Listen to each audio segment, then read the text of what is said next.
기원전 3세기 중국 한나라의 정치 철학자 한비자는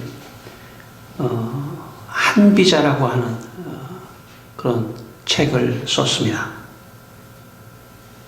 한비자는 사방이 적국으로 둘러싸인 한나라가 약소국의 비애와 굴욕을 벗어나기 위해서는 실용적인 법가를 바탕으로 무장해야 한다고 주장을 했습니다. 유가나 유교, 도가, 도교와 같은 그런 정치 철학 사상이 아니라 법을 기본으로 하는 법가의 실용적인 법이 있어야 비록 약소국이라도 다른 나라를 이길 수 있는 강한 나라가 될 수 있다고 그렇게 말을 했습니다.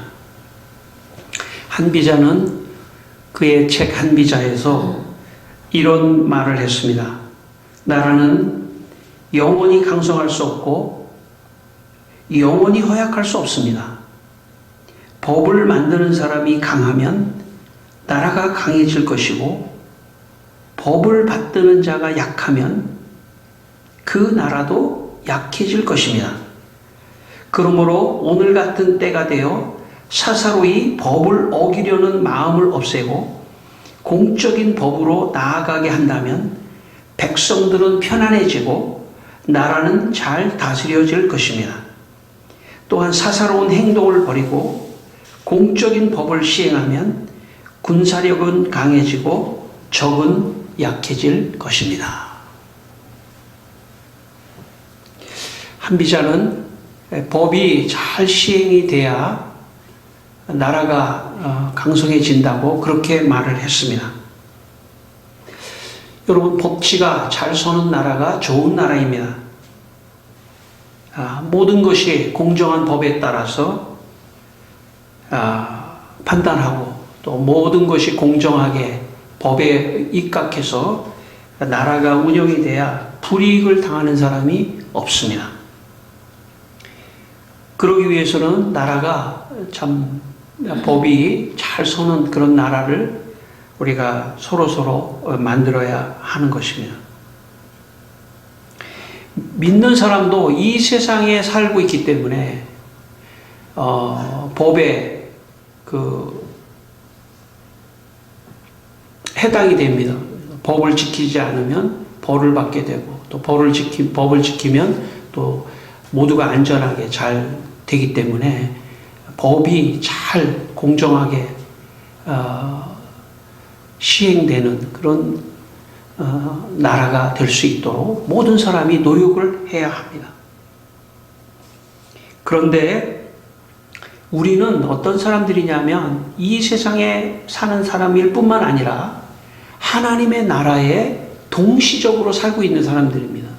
우리 여기에 지금 살지만 우리는 하나님의 나라의 백성이고 하나님의 나라에 결국은 들어갈 것인데, 그렇기 때문에 우리는 사실은 어떤 의미에서는 이주국적자예요.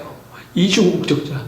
이 세상의 국적도 있지만 하나님 나라의 국적이기 때문에 하나님의 나라의 법을 지켜야 돼요. 하나님 나라의 법. 이거를 성경은 율법이라고 말합니다. 이 법을 지키면 우리는 하나님께서 주시는 복을 받으며 이 세상에 살아갈 수 있습니다. 시편 19편 7절에 여호와의 율법은 완전하여 영혼을 소생시킨다고 말씀했습니다. 그러니까 여호와의 율법을 지키면 우리의 영혼이 소생되는, 우리 영혼이 살아난다는 거죠. 인간은 이런 육적인 존재만이 아니에요. 동물이 아니에요, 인간은. 그렇기 때문에 어떻게 보면 우리의 이 세상은 어떤 물질적인 어떤 그런 것만 좀 관계된다고 볼 수도 있습니다. 우리의 영혼을 이 세상의 법이 살릴 수가 없어요. 이 세상의 법이 아무리 좋은 법이라도 우리의 영혼을 살릴 수 있는 법은 아니에요. 우리의 영혼을 살릴 수 있는 법은 오직 하나님이 주시는 율법의 말씀만이 우리의 영혼을 살릴 수 있는 것입니다. 여러분, 오늘 제목이 율법의 복을 주시는 하나님이라는 제목으로 제가 설교합니다. 여러분, 우리에게 하나님께서 복을 주셨는데 그 복 중에 법을 주신 복을 우리에게 주셨습니다. 여러분, 성경을 다 가지고 계시죠? 여러분, 근데 그 성경은 하나님이 주신 율법입니다. 물론 더 구체적으로 말하면 그 안에 율법 조항이 있고 그 율법대로 살아간 사람들의 이야기가 다 성경의 말씀인데, 한마디로 말하면 이걸 율법이라고 그러고 하나님 말씀이라고 그러고, 그러니까 지금 여러분 지금 법전을 다 들고 다니시는 거예요. 법전. 하나님의 율법의 법전을 들고 다니는, 뭐라고 그럴까요? 법학도라고 그럴까요? 여러분은 법학도라고 볼 수 있습니다. 여러분의 인생에 이 세상의 법을 잘 지켜서 문제없이 이 세상에서도 잘 살아가시고, 또 하나님이 주신 율법을 잘 지켜서 영원히 살아나고 복을 받는 여러분 되시기를 주의 이름으로 축원합니다. 예, 오늘 우리 본문 1절과 2절 말씀을 다시 한번 읽겠습니다. 본문 1절과 2절 말씀 우리 한번 읽겠습니다. 1절과 2절. 내가 내 하나님 여호와의 말씀을 삼가 듣고 내가 오늘 내게 명령하는 그의 모든 명령을 지켜 행하면 내 하나님 여호와께서 너를 세계 모든 민족 위에 뛰어나게 하실 것이라. 내가 내 하나님 여호와의 말씀을 청종하면 이 모든 복이 내게 임하며 내게 이르리니. 예. 오늘 이 말씀은, 신명기 말씀은 어떤 말씀이냐면, 지난주에 제가 모세가 이제 태어난 이야기 출애굽기 말씀을 제가 드렸지 않습니까? 이제 모세가 장성해서 이스라엘 백성들을 인도해서 애굽에서 나와서 이제 가나안 땅으로 들어가기 전에 하나님께서 모세를 시내산에서 불렀습니다. 시내산 꼭대기로 올라와라. 왜 그러냐면 법을 주시기 위해서, 율법을 주시기 위해서.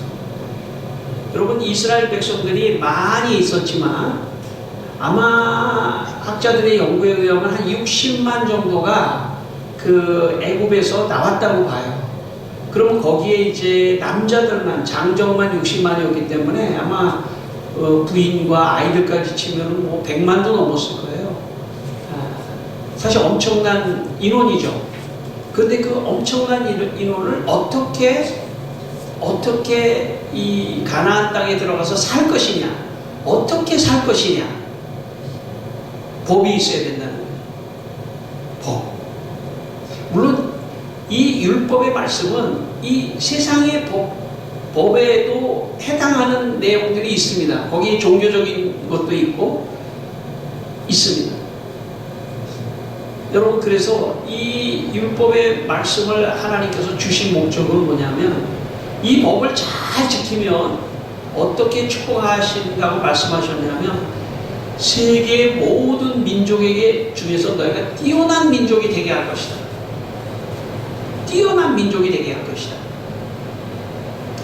여러분, 실제로 말이죠, 이스라엘 백성들이 가나안 땅에 들어가서 하나님의 주시는 그 율법의 말씀대로 살았더니 이스라엘 백성들이 부강하기 시작하고 정말 국가를 세우고 나아갔습니다. 그럼 국가를 세울 때 가장 중요한 건 법이었고, 법이 있어야 되는데 하나님께서 율법을 주셔서 국가를 왕성하게 세울 수 있도록 그렇게 하셨습니다. 물론 중간에 유대인들이, 이스라엘 사람들이 고난을 많이 당하긴 했지만, 여러분, 모세 이후에 이스라엘이라고 하는 나라가 이 역사에 없어지지 않고, 물론 한참 동안 이스라엘이 흩어졌지만, 유대인들이, 그래서 고난도 많이 받았지만, 국가를 세우고 작은 국가지만 세계적인 영향력이 있고요. 또 여러분 가만히 보면요, 역사적으로 훌륭한 인물들 있지 않습니까? 훌륭한 인물들은 뭐 노벨상을 많이 받았다든지, 훌륭한 인물들은 유태인들이에요. 그리고요, 또 경제적인 인들이죠. 경제인들 중에 유태인들이 많아요. 제가 볼 때는 하나님의 이 율법의 말씀을 잘 가지고 있기 때문에 그렇습니다. 자, 그런데 예수님이 나오시지 않습니까? 예수님은 로마서 말씀에 보면 예수님은 율법의 마침이라고 그랬어요. 마침. 그러니까 율법의 끝이고 종합이고 결론이라고 말씀한 것입니다. 그래서 예수를 믿으면 결국 율법을 다 지키는 거나 마찬가지예요. 율법의 마침. 유대인들은 사실 반쪽만 믿고 있는 건데 또 저렇게 복을 받지 않습니까? 우리는 예수님을 믿었다는 것은 이 율법의 마침이신 예수님을 우리가 믿고 나아가는 거예요. 그래서 예수님을 믿으면 우리는 놀라운 어떤 축복을 받는데 모든 민족 위에 뛰어난 민족이 된다는 것이죠. 저는 이런 신앙 고백이 있습니다. 저는 우리나라가 140년 전에는 말이죠. 5,000년 동안 먹고 살기 어려운 나라였어요. 제가 초등학교 때를 기억하면 뭐 요즘 어떤지 모르겠지만 초등학교 때는 그 뒤에다가 말이죠. 이렇게 무슨 뭐 그림 같은 것도 화보 같은 거 이렇게 붙여놓는데 지금도 제가 생각이 나는 게 뭐냐면 우리나라를 자랑한다고 하는 게 뭐냐면 우리는 외세의 침입을 5,000년 동안 1,000번인가를 당했는데 한 번도 다른 나라를 공격하지 않았다. 이게 자랑거리예요. 자랑거리. 자랑거리가 이게 됩니까? 이게 한 번도 우리는 외세를 침략하지 않았다. 뭐 자랑하려면 자랑거리 될 수 있죠. 약했다는 뜻이죠. 5,000년 동안 배가 고프고 늘 침입을 당했어요. 중국이나 저 오랑캐들이나 이건 늘 침입을 당해서 너무나 괴로운 인생을 살았습니다. 그런데요, 여러분, 140년 전에 선교사가 들어와서 성경책을 우리에게 나눠주면서 복음을 전했어요. 처음에 기독교인들이 3명 나왔습니다. 10명 나왔습니다. 100명 나왔습니다. 1000명 나왔습니다. 10,000명이 됐습니다. 10만 명이 됐습니다. 100만 명이 됐습니다. 300만이 됐습니다. 500만이 됐습니다. 700만이 됐습니다. 많이 될 때는 1,000만, 1,200만이라는데 지금 많이 줄어서 500만이든 700만이든 저는 기독교인들이 하나님이 주신 율법의 마침이신 예수 그리스도 그분을 믿었기 때문에 지금 우리나라가 세계의 10대 강국이 된 것, 세계에서 뛰어나게 하신 것도 저는 우리가 말씀을 따라서 살았기 때문이라고 저는 믿습니다.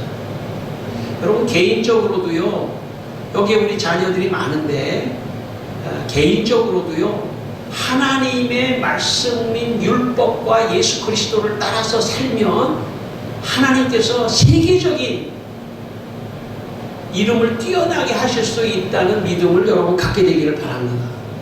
예. 여러분의 마음속에 하나님께서 그런 마음을 심어주기를 바랍니다.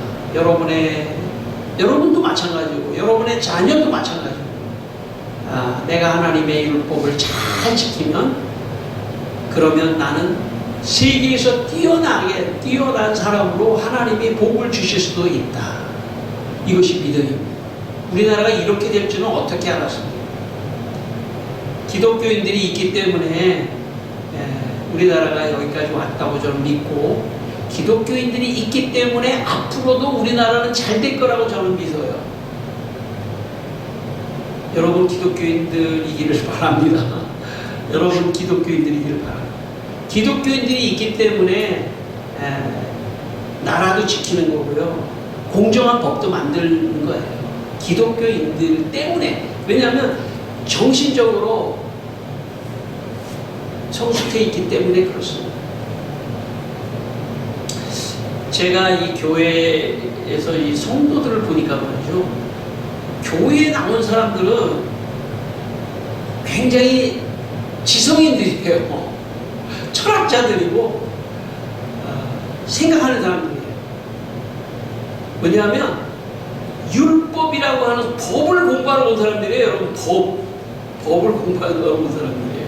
그렇기 때문에 수준이 높은 사람들이에요. 교회 다니는 사람 수준이 높은 사람들이에요. 법 공부하러 온 거예요. 오늘 법전 들고 오신 분들 계시죠? 성경책 딱 법전 들고 왔잖아요. 그죠? 대단한 겁니다. 세상 법을 다 포함하는. 그래서 여러분, 미국의 헌법은 어디서 기초한 겁니까? 성경에서 기초한 거예요. 성경에서 기초한 겁니다. 여러분, 하나님의 성경이 율법인 이 법전을 들고 오는 사람들이 역사를 주도하고 세계에서 뛰어난 사람이 되고 그렇습니다. 여러분, 성경을 어떤 사람들은요, 성경을 들고 다니는 걸 창피하게 생각하는데 여러분, 그렇게 되지 않기를 바랍니다. 제 친구 중에 5대 법대를 다니는, 졸업했지만 5대 법대를 다니는 친구가 있었습니다. 그 친구가 저한테, 제가 신학을 공부하니까, 야, 너 우리 법대 한번, 5대 법대 한번 와볼래? 제가 이제 갔습니다. 요즘에는 안 될 거예요. 요즘에는 그 수업 시간에 들어갈 때 다 카드로 찍고 들어가기 때문에 요즘에는 아마 그렇게 안 되는데, 그 옛날에는 그냥 몰래 슬쩍 들어가서 수업을 받을 수도 있었어요. 그 당시에 5대 법대에 형법의 대한민국 최고의 권위자 김일수 교수라고 하는 교수의 형법 시간이었습니다. 제가 들어갔어요. 그랬더니 학생들이 모두 법전을 들고 다 수업에 들어오는 거예요. 이야, 그 어떤 자부심이 있더라고요. 법전을 다 하나씩 들고 수업 시간에 다 깔아놓고 이제 형법을 듣는 거예요. 제가 기억에, 제가 뭐 강의 내용은 제가 뭐 전문적인 그 법을 공부한 사람이 아니니까 하나도 모르죠. 지금 기억도 없습니다. 그런데 지금 제 기억이 맞다면 딱 하나의 단어가 기억이 나요. 그 김일수 교수가 뭐라고 말하냐면, 여러분, 우리가 법을 공부하는 이유는 법을 공부해야, 법에서 가장 중요한 건 안전이라는 거예요. 안전. 법이 잘 지켜져야 모두가 안전하게 살 수 있다는 거예요. 그래서 제가, 그렇구나, 안전이 중요한 거구나, 그 교수가 말했던 그 한마디가 오랫동안 제 기억에 남아있습니다. 여러분, 법을 잘 지켜야 서로 안전한 겁니다. 뭐 자동차를 몰더라도 법을 어기면 다른 사람 칠 수도 있잖아요. 예를 들어서, 뭐 그건 아주 지역적인 얘기지만 법을 잘 지켜야 안전한 거예요. 이게 더 확대되면 더 그렇습니다. 법이 잘 지켜져야 모두가 안전한 거예요. 모두가 안전한 것이죠. 네. 그러므로 여러분, 세상법이 잘 지켜져야 돼요. 그래서 세상에 살면서 우리가 안전하게 살아야 됩니다. 네. 여러분, 모르겠습니다. 제가 뭐 외국에서 사는 적이 없어서. 근데 이제 제 뭐 지인들이 뭐 예를 들어서 외국에 밤에 다니는 게 굉장히 무서워. 근데 우리나라는요, 밤이고 새벽이고 뭐 다녀도 상당히 안전합니다. 그렇지 않습니까? 그러니까 이거 법이 잘 갖춰져 있는 거죠. 법이 잘 돼 있는 거죠. 이만큼 법이라고 하는 게 굉장히 중요하죠. 안전을 위해서. 예. 그리고 법이 잘 지켜져야 개인적으로도 경제활동도 할 수 있고, 또 여러 가지, 자기의 능력도 발휘할 수 있고, 공정해야지 자기가 수고한 것에 대한 대가도 받을 수 있고, 이 법이 잘 돼 있어야 돼요. 예. 법이 잘 돼 있어야 돼요. 저는 이런 법이 잘 되기 위해서는 더 본질적인 상위법이 있는데 그게 율법이에요. 하나님의 법의 정신이 이 세상 안에 흘러 들어가야 됩니다. 그럼 이 세상의 법도 아주 좋은 법이 만들어질 수 있다는 거죠. 그래서 우리가 더 하나님의 율법 속에 들어가야 됩니다. 여러분, 그런데 세상의 법은 제가 볼 때는 좋지만, 좋게 있어야 하지만, 그럼에도 불구하고 세상의 법은 소극적인 법입니다. 소극적인 축복을 받는, 복을 받는 법이에요. 소극적인 복입니다. 한마디로 말하면. 왜냐하면 세상이 아무리 공정하게 돼 있고 아무리 돼 있어도 내가 노력하지 않으면 복을 받을 수가 없어요. 돈도 벌 수도 없고. 그러니까 세상의 법은 소극적인 복입니다. 이에 비해서 하나님이 주신 율법은 적극적인 법이에요. 왜냐하면 하나님이 주신 율법은 하나님이 복을 주시기 때문에 내가 노력을 해서 복을 받는 게 아니라 하나님의 율법을 잘 지키면, 물론 그것도 노력이라고 말할 수 있을 수도 있지만 하나님의 율법을 잘 내가 지키면 하나님이 적극적으로 복을 주신다는 거예요. 여러분, 모세가 시내산에서 받은 율법을 학자들이 연구해 보니까 613개예요. 주로 출애굽기하고 레위기, 민수기, 신명기, 여기에 나오는 율법 조항을 다 뽑아봤더니 613개입니다. 근데 613개의 법 조항을 다시 요약해가지고 10가지로 묶었는데 그게 십계명이에요. 여러분 들어보셨습니까? 십계명. 그 613가지를 딱 10가지로 요약했는데 그게 십계명이에요. 지금 십계명에 대한 얘기를 자세하게 하지는 않습니다. 한마디로 말하면 예수님께서 이 십계명을 다시 2가지 계명으로 요약을 하셨는데 그것은 뭐냐면 하나님을 사랑하고 이웃을 내 몸과 같이 사랑하라, 이겁니다. 이게 율법의 이 성경을 다 요약하면 하나님을 사랑하고 이웃을 사랑하는 거예요. 예수님께서 거기까지 요약하셨는데 제가 볼 때 그러면 하나님 사랑하는 게 뭐냐? 어떻게 하는 게 하나님 사랑하는 거냐? 저는 예배를 드리는 거라고 생각합니다. 말로만이 아니라 행동으로 예배를 드리는 게 하나님을 사랑하는 것입니다. 그리고 사실은 우리가 헌금도 드리는 건데 이것도 하나님 사랑하는 것이죠. 우리는 사실 그런 여력이 좀 없어서 못하지만 사실 교회가 보이지 않게 사회에 고아원, 양로원, 지금 뭐 큰 교회들은 다 하고 있거든요. 다 약자들에게 이것을 나눠주는 것. 이것은 이웃사랑이죠. 근데 그걸 어디서 하느냐 하면 교회에서 예배를 통해서 하는 거예요. 그렇기 때문에 예배가 중요한 거죠. 예배는 어떻게 보면 하나님 사랑과 이웃 사랑의 결정체가 예배입니다. 그래서 우리가 예배를 드리는 것이죠. 하나님 사랑하는 것. 그러니까 하나님 사랑하는 사람, 이웃을 사랑하는 사람은 하나님 복 주신다는 거예요. 여러분 모두가 하나님 사랑하시고 이웃을 사랑하는 율법을 지키는 여러분 되시기를 주의 이름으로 축원합니다. 우리 3절과 7절 우리 한번 읽겠습니다. 3절과 7절입니다. 3절과 7절 조금 3절 한번 읽고 7절로 띄우겠습니다. 같이 읽겠습니다. 성읍에서도 복을 받고 들에서도 복을 받을 것이며 7절입니다.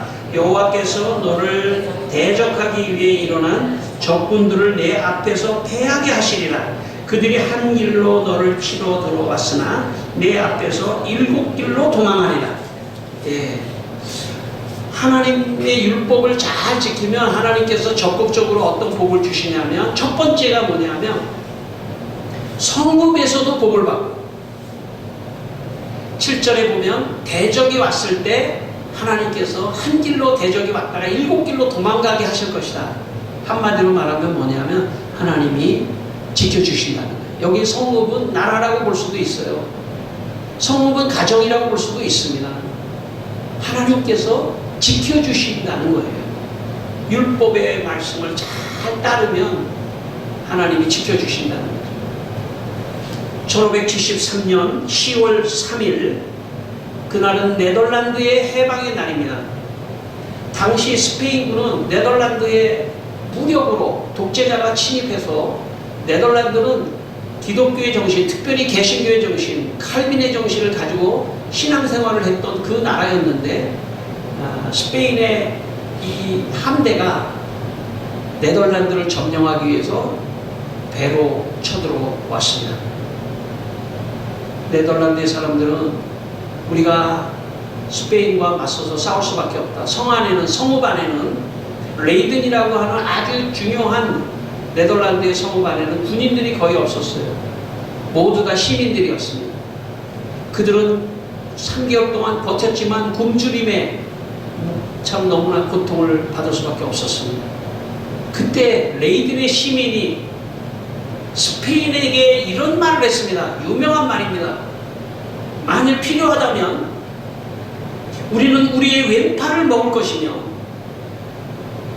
오른팔로 우리 아내와 우리 자녀와 우리의 자유와 우리의 종교를 위해서 우리는 끝까지 싸울 것입니다.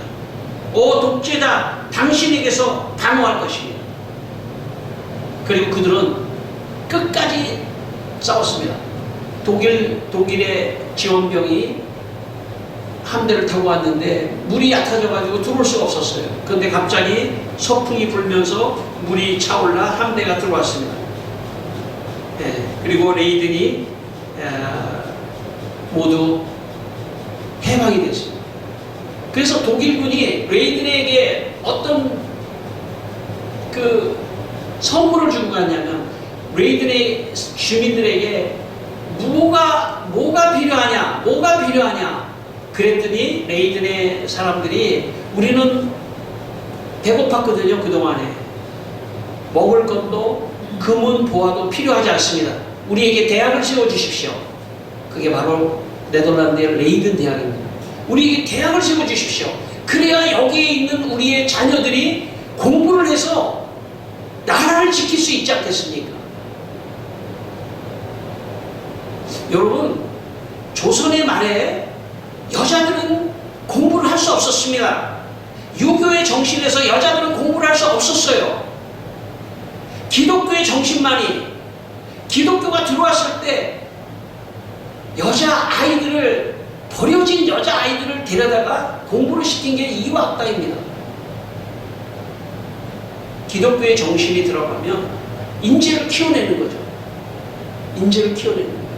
그래야 성읍을 지키는 겁니다. 그래야 나라를 지키는 거죠. 공부를 해야 인식이 되고 깨어나고 생각하게 되고 무엇인가 의식이 생기기 때문에 교육이라고 하는 게 대단하죠.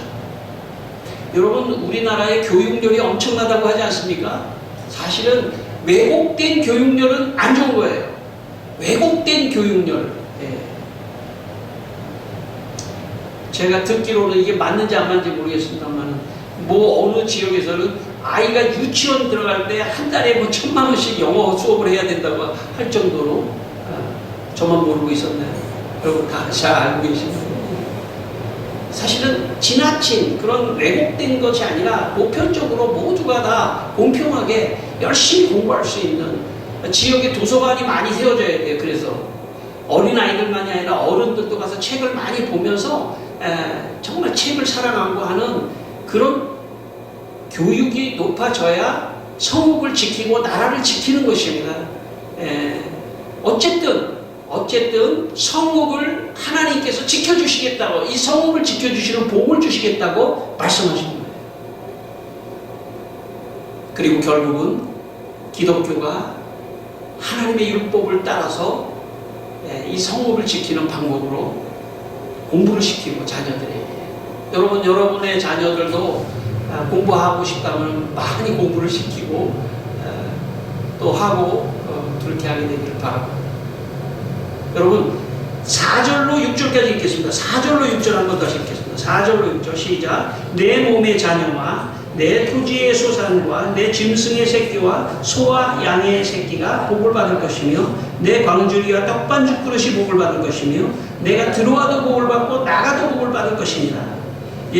오늘 이 본문에 1절로 8절까지 있는데 복이 8번이에요. 제가 세어보니까. 그러니까 하나님 복 주시는 분이에요. 여러분, 하나님은 우리에게 복을 주시려고 그렇게 하신 분입니다. 그래서 특별히 어떤 복을 주시냐면 자녀에게 복 주신다고 하잖아요. 내 자녀에게 복을 줄 것이며 또 그 다음에 여기 토지와 양과 짐승과 새끼, 이거 물질의 복이죠. 한마디로 말하면. 여러분의 자녀가 복 받게 되기를 바랍니다. 여러분의 자녀가 복을 받기 위해서는 뭐냐? 하나님의 율법을 잘 지키는 거예요. 그리고 물질의 복도 받게 되기를 바랍니다. 저는 여러분 가운데도 물질의 복을 좀 많이 받을 수 있는 길이 있을까요? 있어요. 뭐냐면 하나님의 율법을 잘 지키는 거예요. 하나님을 사랑하고 이웃을 사랑하는 거예요. 예배 잘 드리고 나아가는 게 복 받는 길입니다. 그게 역사적으로 하나님의 율법을 우리에게 주신 길인 거죠. 여러분, 제가 한번 말씀드렸지만 조나단 에드워드라고 미국의 1700년대 그 유명한 목사님이면서 예일대 교수였고, 이런 조나단 에드워드의 가계를 훗날에 학자들이 연구를 해봤더니 140년이 지나서 이 가계에 어떤 후손들이 나왔냐면 13명의 대학총장, 65명의 교수, 56명의 의사, 목사, 신학자, 선교사 100명, 변호사 100명, 판사 39명, 부통령 1명, 상원의원 3명, 국회의원 다수, 외교관 다수, 주지사 3명, 시장 3명, 군대 장교 75명, 작가 60여 명, 철도회사 책임자 50명, 금융기관장 여러 명, 광산주 여러 명, 사업가 여러 명. 그러니까 한마디로 말하면 인재가 나오고 물질이 나왔다는 얘기예요. 어디서 이런 힘이 나올 수 있었습니까? 하나님이 복을 주셔서 그렇게 된 거예요. 저는 여러분, 우리가 나만 생각하는 게 아니라 내 자녀도 생각하고 내 손자, 손녀, 후손, 우리 가문 대대로 여러분 복을 받는 길은 하나님의 율법을 지키는 거예요. 그 율법을 지키고 나갈 때 하나님께서 복을 주시는 겁니다. 자녀들을 축복하시고 후손들을 축복해 주시고 나를 축복하고 내가 이 당대에 살면서 내가 복을 받고 그리고 물질의 또 복도 받는 그런 복을 누가 주시냐면 하나님이 주신다는 것이죠. 마지막 8절입니다. 마지막 8절 같이 읽겠습니다. 여호와께서 명령하사 내 창고와 내 손으로 하는 모든 일에 복을 내리시고 내 하나님 여호와께서 내게 주시는 땅에서 내게 복을 주실 것이며. 예, 여러분 여기 창고라고 하는 건 물질이죠. 그 다음이 중요합니다. 물질은 아까 4절로 6절에 물질을 얘기했으니까 내 하는 모든 일에 복을 주실 것이다. 범사에 형통한 복을 주신다는 거예요. 여러분, 우리가 인생을 살면서 무슨 일을 하든지 형통한 복을 받아야 됩니다. 누가 주실 수 있을까요? 하나님이 주실 수 있습니다. 저는 우리 성도들을 위해서 기도하면서 좀 간증자가 나왔으면 좋겠어요. 간증자. 내가 하나님 잘 섬겼더니 하나님께서 내 길을 열어주셔서 내가 세계적으로 유명한 사람도 되고 물질도 하나님 엄청나게 주셨다라고 간증하는 사람, 그런 간증하는 사람이 나오기를 축원합니다. 아멘 한번 해주시면 감사하겠습니다. 아멘. 예, 아멘. 내가 나를 볼 때는 못할 것 같지만 하나님이 손에 잡혀서 하나님이 축복하신다면 세계에 뛰어난 인물도 될 수 있고 물질의 축복도 받을 수 있다고 하는 것을 마음에 새기면서 여러분, 하나님의 율법을 우리에게 주신 것을 감사하게 생각하며 율법을 잘 지키시는 여러분 되시길 주의 이름으로 축원합니다. 기도하겠습니다. 우리 함께 다 같이 한번 기도하겠습니다. 하나님 아버지, 우리에게 율법을 주신 것을 감사합니다. 주님, 우리 율법의 마침은 예수 그리스도시고 하나님을 사랑하고 이웃을 사랑하는 것인데 오늘 우리가 하나님의 율법을 지키기 위하여 예배에 참석했습니다. 하나님 영광 받아주시고 하나님 바라기는 우리 여기 있는 우리 모든 성도들을 아버지 하나님 세계에 뛰어난 인물이 되게 하여 주시고 아버지 하나님 또한 이름이 나게 하시고 명성이 있게 하여 주시고 또 우리가 예수 잘 믿어서 나라와 민족이 지켜지게 하여 주시고 아버지 하나님 또한 물질의 축복도 주시고 우리 성도의 가정 안에 자녀들이 하나님께 간증할 수 있는 많은 사람 앞에 하나님의 복받은 것을 간증할 수 있는 귀한 자녀들이 많이 나올 수 있도록 복의 복을 더하여 주시옵소서. 하나님 아버지, 우리 성도들에게 율법의 복을 주셔서 성도들이 복을 받고 자녀들의 복을 받고 물질의 복과 범사의 형통한 복을 받게 하여 주시옵소서. 예수님 이름으로 기도했습니다. 아멘.